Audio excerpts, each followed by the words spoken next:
In today's fast-paced world, schools are meant to be nurturing spaces for learning and growth. But for many individuals, the school environment can become a silent battlefield for their well-being.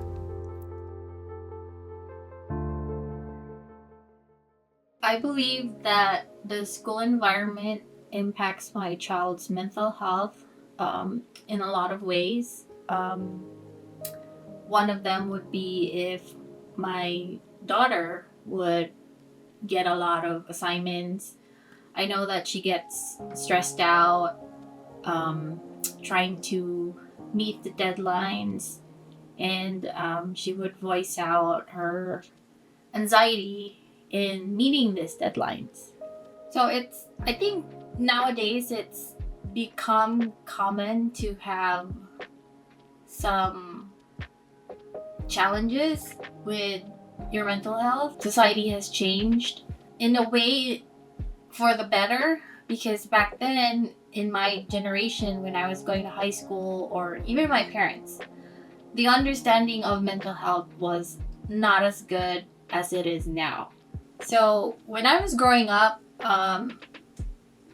specifically in high school, I did have some anxiety, but back then I didn't realize that this was anxiety. I didn't know that my schoolwork was affecting my mood, it was affecting my mental health, until later on as an adult, when I actually went to seek help.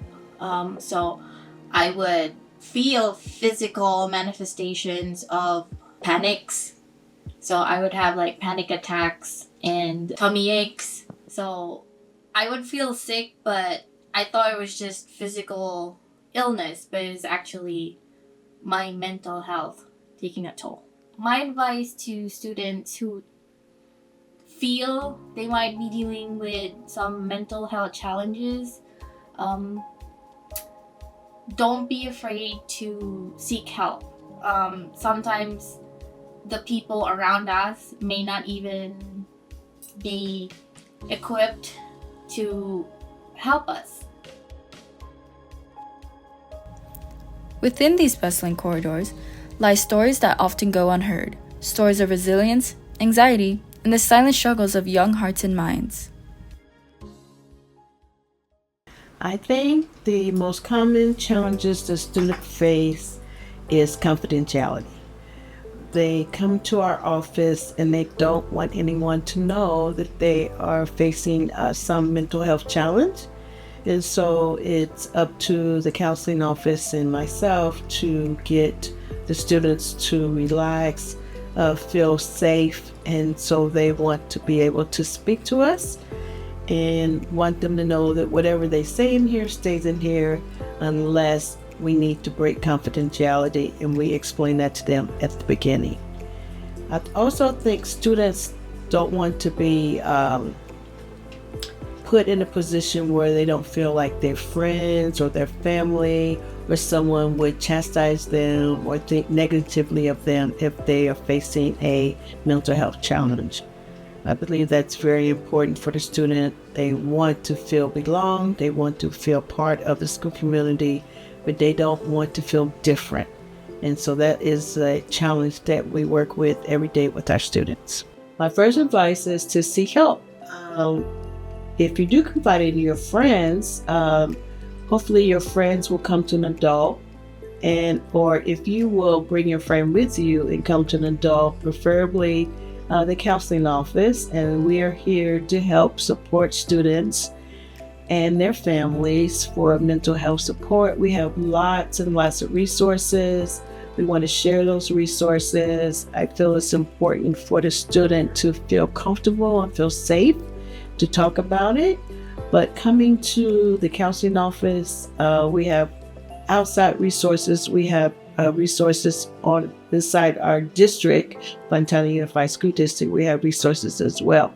So my point is to seek out help with an adult, a trusted adult, and that will be the first step in getting the resources that the student needs. For many students, the academic demands can feel relentless. From standardized testing to constant deadlines, the expectations placed on children today can outweigh their coping mechanisms. In my personal experience, I think that the school environment can sometimes be like dull and monotonous, and sometimes it's hard to like pay attention and focus with like how boring it is sometimes, and often that can get like frustrating to like try to pay attention in class. But I try to stay on top of that and just focus. I think academic pressure can be super harmful to like individuals like mental health.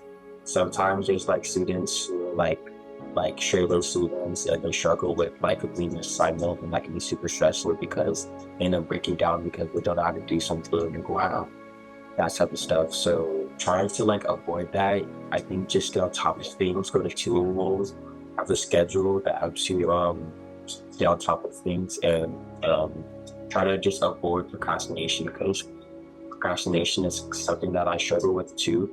And sometimes I do things last minute and I end up getting like hurt by it, like just mentally.